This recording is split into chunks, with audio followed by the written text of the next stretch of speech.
Hello, I am Jeannette Washington, and today we will be discussing how you can be a voice for children and adults living with autism. My presentation is Speech Therapy and Autism, and we'll dive into a couple different things that you can do to be a voice. Before we get started, I'd like to tell you a little bit about myself. I am the founder of Barely Articulating. I am an author. I am a speech therapist and a software engineer. In addition to that, I work for Microsoft Corporation. What I want you to know is that you shouldn't blame yourself if your child is not talking, okay? It wasn't because you didn't talk to your child enough. It wasn't because you exposed your child to several different languages. It wasn't because you were not reading to your child while your child was still in your womb, okay? So let's not compare ourselves and our children to our neighbors, and let's find a space to be okay with the fact that we have not heard our child communicate yet. So within our talk today, the expectations are that we will define autism spectrum disorder. We will talk about how speech therapy is important for someone who is on the autism spectrum disorder. We will also look at ways in which you yourself can be creative in helping your child communicate. So if your child is currently online and in a virtual instruction, understand that there is a melting pot or a tossed salad of students that are all in the same space currently. You have neurodiverse students who may have ADHD. You have students who suffer from mental health issues who may have anxiety or OCD. You also have students with mobility issues like cerebral palsy or muscular dystrophy. You may have individuals with hearing loss or with low vision. Finally, you may have students that are also experiencing dyslexia or dyscalculia. Okay, so it's important that you visualize that now, since we're going to enjoy instruction online, there will be other students with different abilities that will also be online as well. Autism Speaks defines autism as a broad range of conditions characterized by challenges with social skills, repetitive behavior, speech, and nonverbal communication.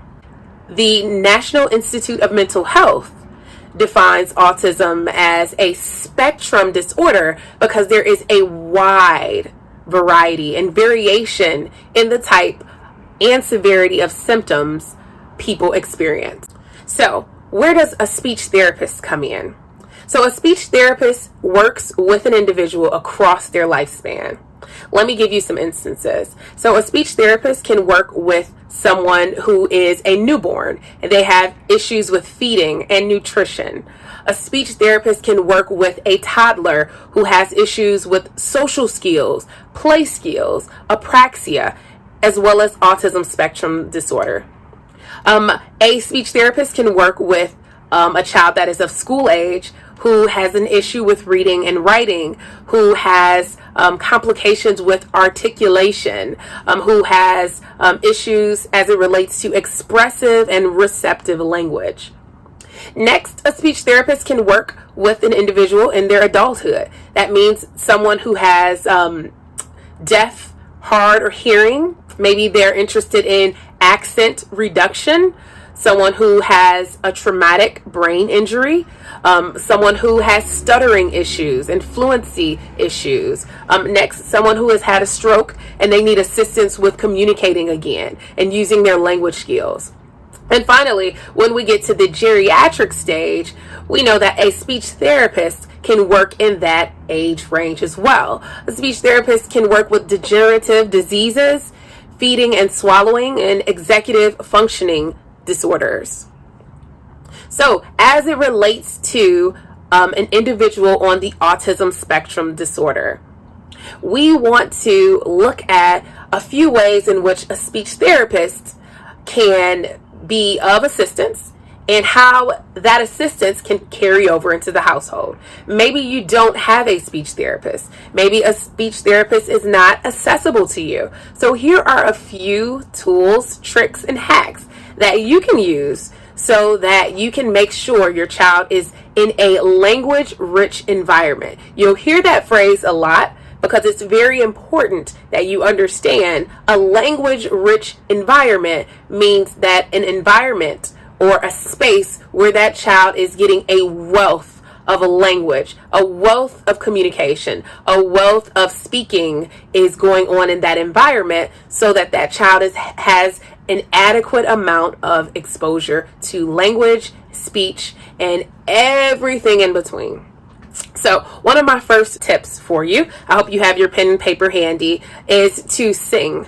Make sure that you teach language using songs. It's one of the simplest things that I recall as a child, and I'm sure it carries over through generations. But learning songs like Twinkle Twinkle Little Star, Johnny Johnny, let's see, Jack and Jill Went Up the Hill. Simple songs, maybe cultural songs, songs that are specific to your ethnic group, songs that are special to you.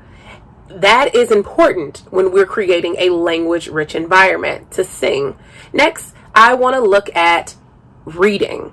Reading is important because you are, again, you guessed it, exposing your child to a language-rich environment. So reading can be done traditionally, or you can use different intonations and different cadences as you're reading.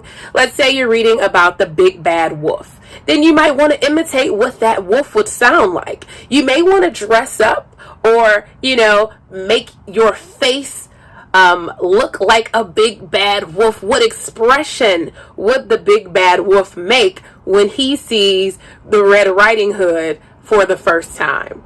So that is going to help engage your child in learning. It's going to give your child exposure to language and to the different variations that their voice can make. Next, you want to do a little narration.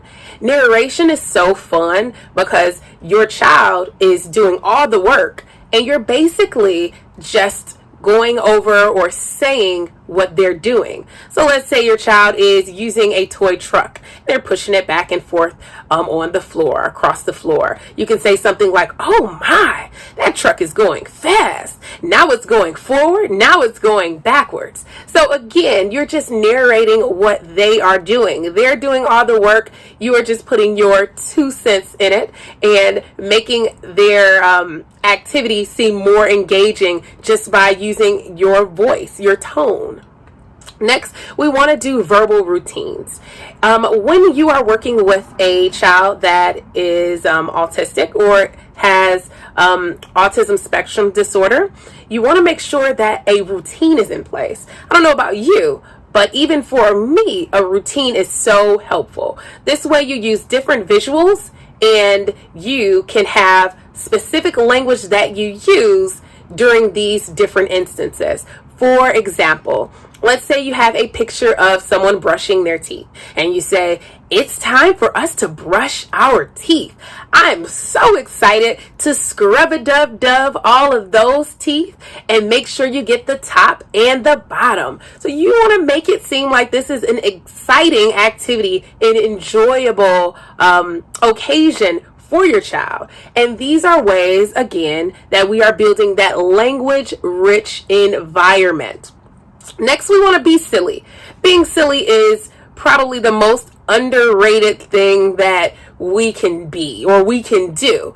You want to use fun voices. You want to dress up. You want to make sure your child knows that their communication is a priority to you and you want to have fun with them. You're basically going to their level. You're taking your adult hat off and you're going to your child's level. And you're playing with them by being silly. You can use their toys. You can use household items that they see on a regular basis. But you just want to be creative. You want to use ingenuity. You want to use innovation. and create a space where you two can have the most fun ever, and you're still using language. So that isn't hard work at all. Finally, you want to follow your child's lead. This is very important because you want to utilize the resources that your child currently has, and you want to make sure that you are tapping into your child's engagement. If your child is interested in, let's see, LOL dolls, you want to make sure that you are following their lead. As they're playing with the LOL doll, you can sit down and you can grab a toy too, and you can play with your child. Make sure you're doing a little narrating. Make sure you're doing open statements. You're not asking questions, you're just making statements. You can do silly voices, you can sing, but all in all, you are creating what is called a language-rich environment. All right, so next steps for you. Learn what works best for you, okay? That's vital in a sense, because what may work best for your child's classmates or your neighbors may not work best for your child. So it's all about trial and error, figuring out what works and figuring out what doesn't work, and then adjusting it accordingly. Next, you want to be the change that you are so desperately seeking. So that means you need to communicate with your child's teacher. You'll need to communicate with those who come into contact with your child and let them know what you're working on so that you can carry over those skills and vice versa. Finally, you want to use creativity. We talked about singing. We didn't talk about dancing, but you can definitely do some dancing. And you want to just overall be creative with your child as you develop that language-rich environment so that they can show you that they can communicate. And whether that is through their behavior or through their actual language skills that they possess. You want to make sure that you are creating an environment, a space where it is safe for them to really experiment with using their language and speaking abilities.